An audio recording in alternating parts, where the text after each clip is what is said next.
Taateewwan irreecha hora Finfinnee fi hora Arsadee kan bara 2017 godinaalee Oromiyaa tokko tokko keessatti irreessa yookaan dhibaayuu jedhamuun waamama.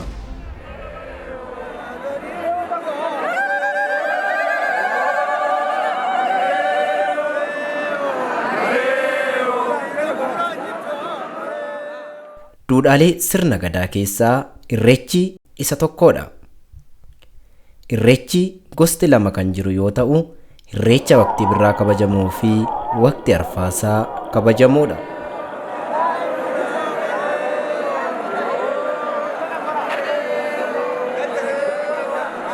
Irreechi hora Finfinnee erga adda citee turees akkuma biiftuun iftee baatu yeroo ja'affaa isaa haala duudhaa isaa ganamaan kabajameera.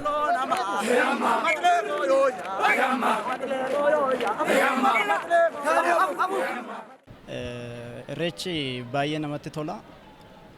Yeroo ammaa uummata Oromoo hundi asitti argamanii naamunsaan jaalalaan irreecha kana dabarsuu isaaniitiif baay'ee gammachuu guddaatu natti dhagahaman jira. Irreecha hora Finfinnee yeroo hundi keenya yeroo sadaffaa irratti hirmaachaa jirra. Baay'ee kan namatti toludha. Kan baranaa immoo baay'ee addumadha. Ka haala bareedaa kanaan kabajaa jirra. Baay'ee natti tole. Uummata Oromoo maraanii bakka jirtan hundumaatti baga ayyaana irreechaa kan bara 2017 nagaan isin ga'e.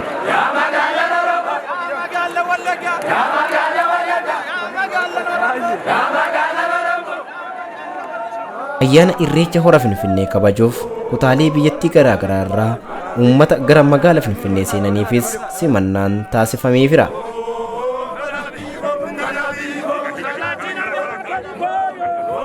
Irreecha hora Finfinnee fi hora Arsadee irratti sabaa fi sablammoonni biyyattii kan argaman yoo ta'u, karaa biraan ammoo namoonni uffata aadaa faayamanii dhufuun isaanii miidhagina irreechaa ta'aniiru.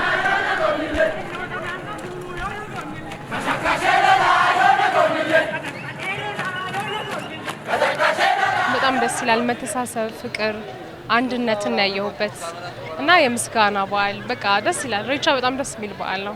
እዚህ በመገኘታችን ደስ ብሎናል። የኦሮሞ ብቻ አይደለም፣ ኢሬቻ የኛም ነው። የመላው የሀገሪቱ የኢትዮጵያ የመላው ስለሆነ በጣም ደስ ብሎኛል። ፍቅር ያሳያል። ሁሉም ሰው አሁን እንደዚህ ወጥቶ አደባባይ ላይ ፍቅር ምንድነው አንድ ላይ ወጥቶ ፍቅራቸውን አሳይቶ ፈጣሪን አመስግኖ በመግባታቸው በጣም ደስ የሚል ነው። እንኳን በሰላም አብሮ አደረሰን ባጋገኘ haaluma kanaan bariin barraaqas gaafa geessu ati siiqqee qabattee caaccuu naqachuun mareewoo yaa mareewoo jechuun dura bu'uun gara malkaa qajeelteerti. Abbaan gadaas bokkuu qabatee kallacha hidhachuun gara malkaa deemuun irreeffataniiru.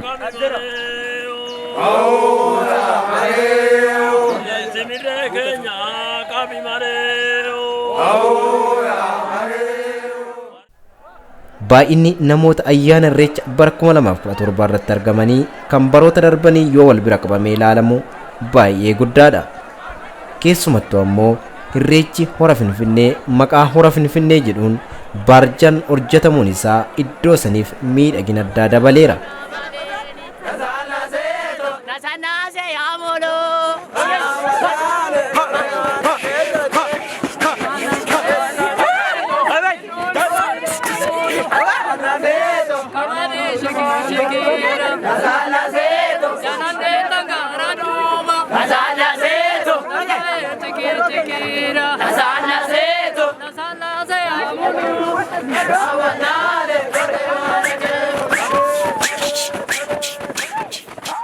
Daawwattoota keenya nutis turtii namoota waliin taasifneen dhugumaan biyyi Itoophiyaa kun Oromoon ala akka hin danda'amne himaniiru. Itti dabaluunis durumaayyuu sirni kabaja ayyaana irreechaa kabajamaa akka tures ibsaniiru. Galanni isaa ga'u Finfinneen handurnu deebite dhugaa ganamaa galannaa ga'u malkaa ganamaa tulluu ganamaa Oromoon qadam jedhee odoo bataskaan nu faxaramiin bokkuu qaba, kallecha qaba, caaccuu qaba, ergasii taabonna faxarame dhugaa sanarra waa inni nu naannechee bakkatti nu deebisee idimee nu kennee handabre deebi'een galu wanni godhan hin jiru. Arra hunoo ijoollee teenya qabannee xiqqaa qabannee biyya Itoophiyaan mollaanedha Oromoo bichaadha. Oromiyaa asitti argadheera. Isuma Oromiyaa keessa jiru Oromiyaa asitti argadheera. Wayyaa aadaa adda addaa jira. Namoota agartus namoota biyya garaagaraa dhufeera. Baay'ee namatti tola. Baran immoo adda. Baay'ee akka malee wanna shaggaa argaa jirra. Wanni xuruu argaa jirra. Wanni hunduu wanna shaggaadha. Miidhagaa. Wanni hunduu namni keenyas hunduu miidhagaan bahee miidhagaan nu gale. Gaafa akkasitti ilaalte jechuudha. Xiiqiidhaan asitti hora Finfinneetti gaafa dhufee irreeffatu ani gammachuun kana caalu homaa jireenya keessatti nan argine natti yaadu baay'ee natti tole baay'ee natti gammade.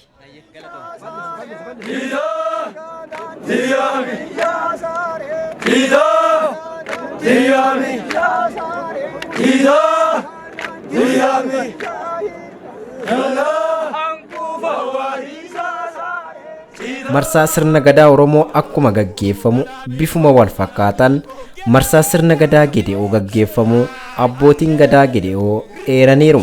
Wal fakkeenyi kun ammoo uummata Oromoon waliin akka tokko isaan taasises himaniiru. Kaayoo waliin qannaa kanaan durallee dhunnee addee tanatti kaayoo addee tanaa quufa fiddee marii fiddee gadaan keenya wanna seererraan hin tartu. Oromoolle wanna gadaan seera ta'e ijoollee Oromoolle hin tartu. Nutillee immoo abbaan gadaa keenya seera jiru kana gadooma kanaan seera nu kunkumeeruun akka waliin bullee waliin jiraanne akka hujanne waliin daddalanne ilma guddifanne waliin tamaarsifannee mana dansaa ijaarranne kaayoo qannaa kaayoo addee tanaa hin beennaa haaciin teenna tokko gadaan keenya ha Oromoo Gede'oo tokko haaciin teennalle jiruu teennan buliin teennalle kaayiin teennalle hortiin tokko.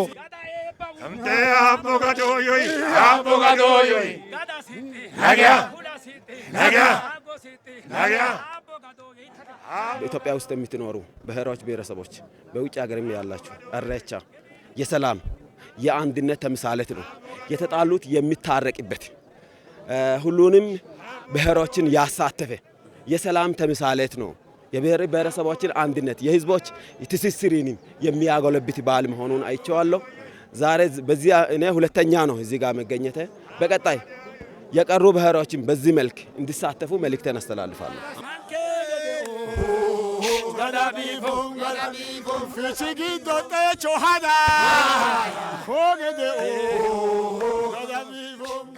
Turtii abbaa gadaa Gujii waliin taasifneenis irreechi faajjii eenyummaa uummata Oromoo tokkummaa nagaa fi jaalala akka ta'e himaniiru. Irreechi jechuun irreedha, jabinna, tokkummaadha.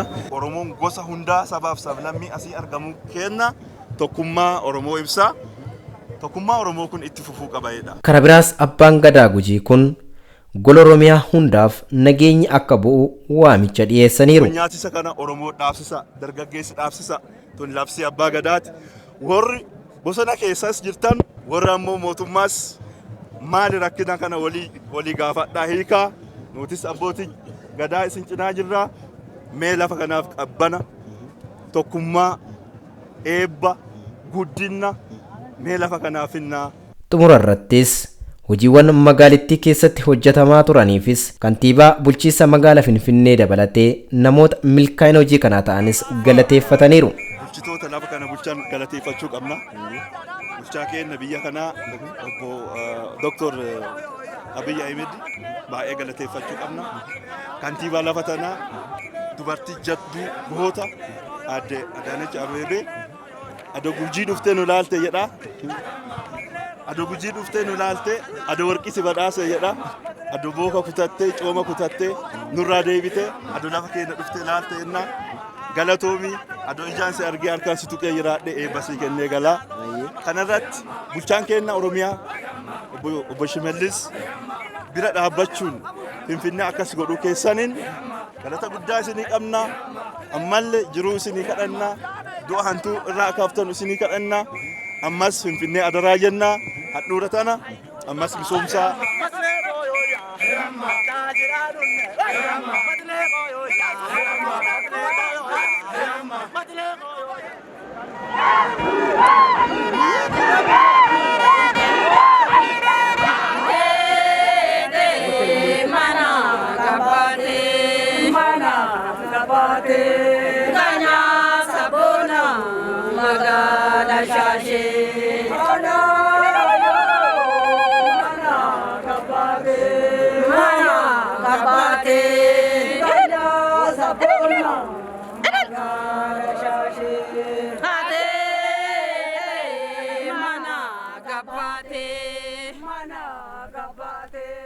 Irreechi horar sadee bara 2017 akkaataa duudhaa fi safuusaa eeggateen irreeffatameera. Jala bultii irraa eegalee uummanni Oromoo fi keessummoonni biroo irratti argamuun hirmaattuu irreecha kanaas ta'aniiru.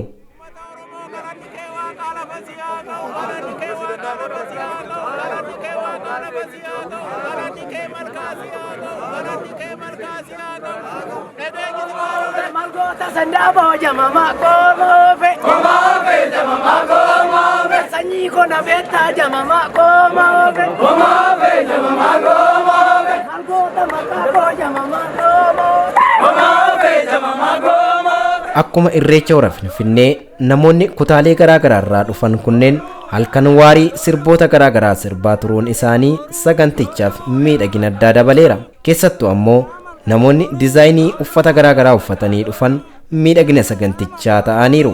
Abbootiin gadaa, haadholiin siiqqee, qeerroo fi qarree akkasumas umuriin osoo hin daangessine daa'imman irratti argamuun isaanii inumaayyuu irreechi eenyummaa saba Oromoo akka ta'e haalan ibseera.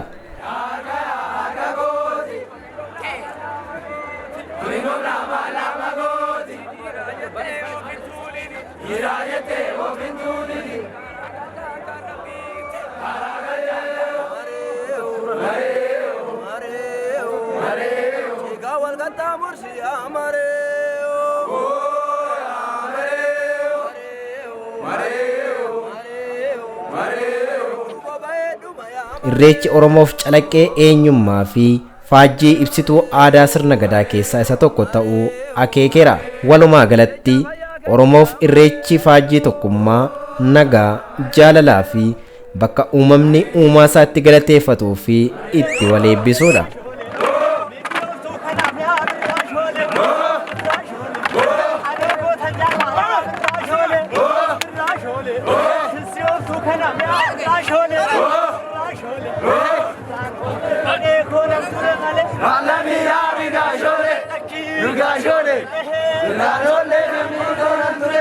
Qophii keenyarraa kanumaan xumurra. Asumaan yuutuubii Oromiyaa Global Media Corporation subscribe, like fi share akkasumas feesbuukii fi tiiktookii Oromiyaa Global Media Corporation follow gochuu hin dagatina. Waan nu daawwattaniif galatooma.